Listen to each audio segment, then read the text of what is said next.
What was your teenage dream job?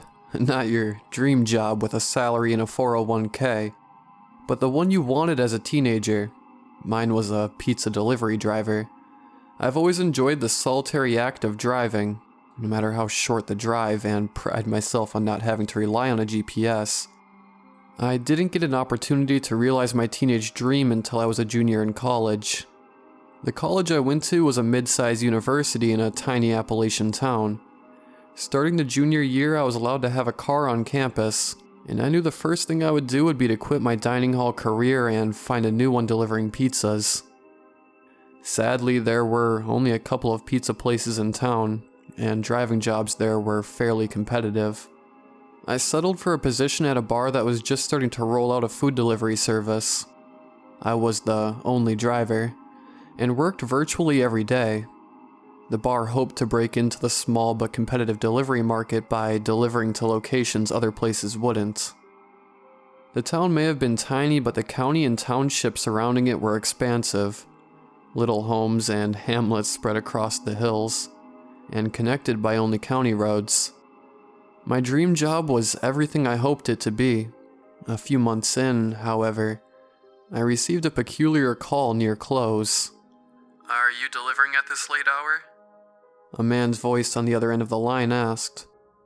Truth was, we weren't. The bar stayed open until 2 a.m., but delivery services were supposed to cease at 11:30. It was 11:40 now. Still, I felt like I could use one more drive to listen to some music before I packed it in for the night. I told the caller that we were still delivering. "Excellent. I would like 1 cheeseburger with extra ketchup and extra mayo, 1 Reuben sandwich, 1 order cheesy fries with spinach dip, an order of chicken wings, extra crispy and extra hot, and 3 orders of mozzarella sticks." I knew the kitchen would be annoyed at having to cobble all that together, especially after I was supposed to be done for the night, but I also relished the idea of the tip that massive order would incur.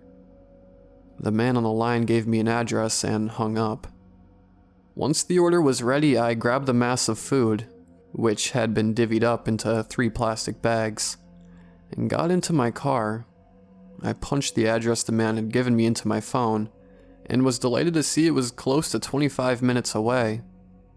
He might be annoyed that his food would be lukewarm, but at least I would get to roll the window down, feel the evening mountain breeze, and listen to some music. The town's sparse light shriveled in my Civic's rearview mirror, and soon I was on the familiar county backroads.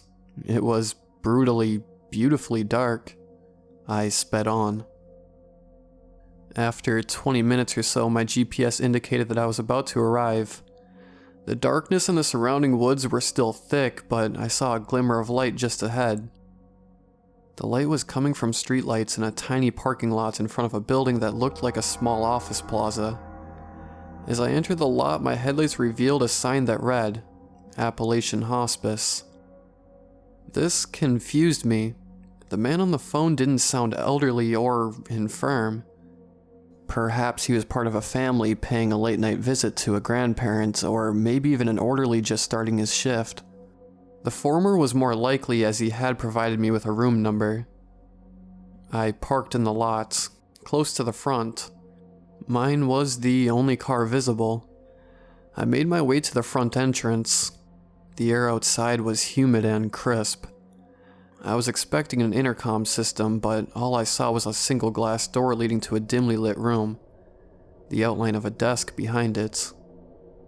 I regretted not jotting the man's number down or saving it into my phone. I knew the front door was likely locked, but I gave it a pull anyway.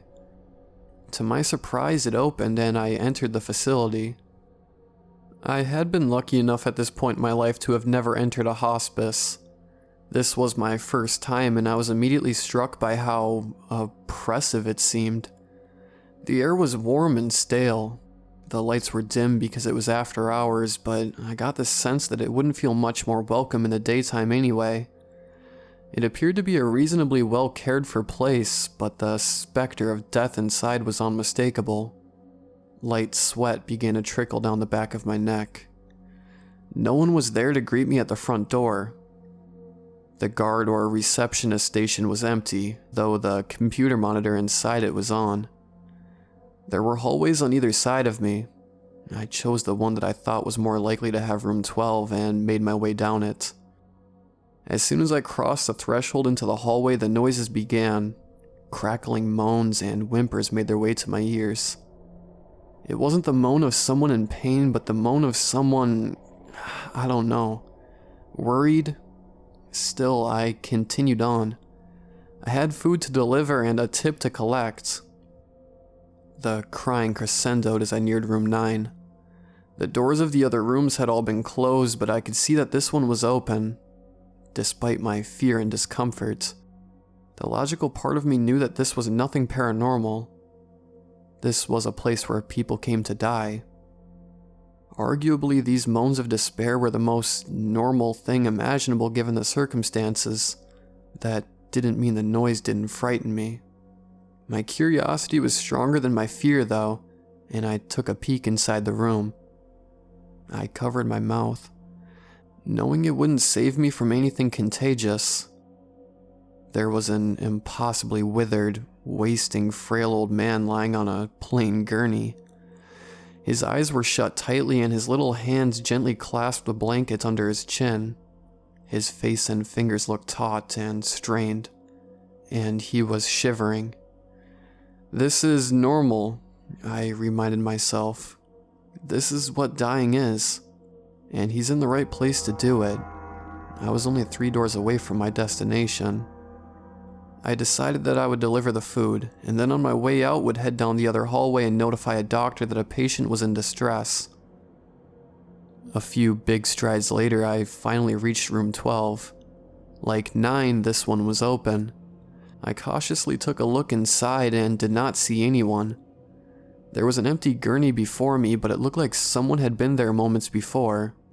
The sheets were a mess, and there were used tissues on the bedside table next to it, scattered haphazardly around framed photos from loved ones and cards from well-wishers. Had the man moved to another room? Gone to the bathroom? I was then startled by a familiar, now booming voice. "Is that you, my friend? Is that food?" The voice asked. It was coming from behind a sheet situated next to the first gurney. Yeah, I stammered, and entered the room. I maneuvered beyond the curtain and was finally met with the source of the voice on the phone. At the sight of him, I tried to stifle a gasp. The man was huge. Absolutely huge. Beyond massive. He looked to be conservatively 500 pounds, and I would wager even more. He was dressed in what appeared to be teal scrubs, but rolls of his flesh spilled out from under the shirt, and beyond the drawstring pants, and over the sides of the gurney, like an ice cream sandwich melting through its wrapper on a hot summer day. I don't mean to body shame. I'm a rather large man myself, but I had never come so close to seeing something like this. "I'm very happy you're here, friend. I'm very hungry," the man said. Despite his size, the man's voice was not pitched as one would expect from the fat surely encroaching on his voice box. "Yeah," I managed to say, and placed the bags of food on a nearby chair. I began the ritual of pulling each to-go carrier out and revealing what was inside so he knew the full order had arrived. Cheeseburger, Reuben, cheesy fries, spinach dip, chicken wings, and 3 orders of mozzarella sticks. It was all there. "Excellent, just wonderful," the man exclaimed with a little more energy than I was expecting. He was sitting up in bed now, as much as he could anyway, and beaming. "I will provide you with payments in a moment, but first please pass me that cheeseburger. I simply must eat right now. I've already eaten once tonight, but the meal was dissatisfactory. So I was happy to hear you were open at such a late hour." I handed over the burger, starting to feel deeply uncomfortable. Now that my shock at seeing the size of the man had subsided, I started to notice some other disquieting features about him. I knew that obesity was a problem in this part of the country, but aside from the man's size, he displayed no other signs of coming from one of the poorer areas in the country. His accent was refined, almost posh. Aside from the obvious, he looked well cared for. His black hair was neat and tidy. His skin was smooth. There were no blemishes, no acne, no visible stretch marks that I could see. He seemed new. I also couldn't help but notice he didn't appear to be hooked up to any of the darkened machines around him. No breathing tube or IV, or anything that indicated he might be a patient. And while the bed of his presumed roommate next to him had flowers, photos, and cards from family members adorning it, there was nothing on the large man's side of the room. Just his massive frame on his small bed. "That was beautiful. Please tell the chief that he knows exactly what extra mayonnaise and extra ketchup means," he said. There were bits of crimson sauce and rare meat smeared across his pristine, pale face. He looked like a corpulent vampire. "The spinach dip now, if you will." I passed over the circular container. He popped it open and poured the dull green contents into his mouth like soft serve filling a waffle cone, finishing the appetizer in 10 seconds, maybe less. Then he mashed the pita bread triangles together and swallowed them too. "The Reuben, my friend. Please don't worry. I promise I will pay you. I'm just very hungry. Famished. Absolutely starving. Do you understand? My most recent meal was woefully insufficient." I passed the Reuben to him, and soon he had devoured that as well. I knew at the rate he was now eating it would all be gone soon, and elected to bring him the cheesy fries before he could ask. "Yes, excellent. These are exactly what I wanted next. What are these little bits here? Bacon. Brilliant. Absolutely brilliant. Would you like a bite, my friend?" he said. No, I'm okay. I couldn't imagine ever feeling hungry again. "Do you think your roommate will want any food? Where is he?" The man laughed, a deep, throaty bark. "I don't imagine he would, no. I offer a share of this feast to you because I can see that you are also the kind of person who is hungry," he said, snarling and wheezing through bits of fried potato. I definitely look like I don't skip any meals. Normally I wouldn't like having that pointed out, but at this specific, unsettling moment, I didn't have the mental bandwidth to be offended by his assumed camaraderie. "Oh, I didn't mean to be rude. I just want you to understand that there is nothing shameful about appetite. Absolutely nothing," he shouted, his cheeks gaining a ruby tint. Beads of sweat jumping from his forehead. I physically recoiled at his change in tone. He did not seem to care, though. He held out his massive hand, clearly expecting more food. I piled the mozzarella stick boxes and handed them over, keeping my body as far away as possible.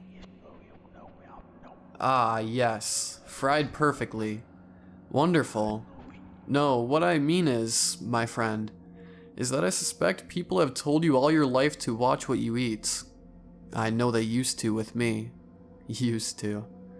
But they don't do that anymore, because once you know the truth, you'll never conform to their impotent shaming tactics again."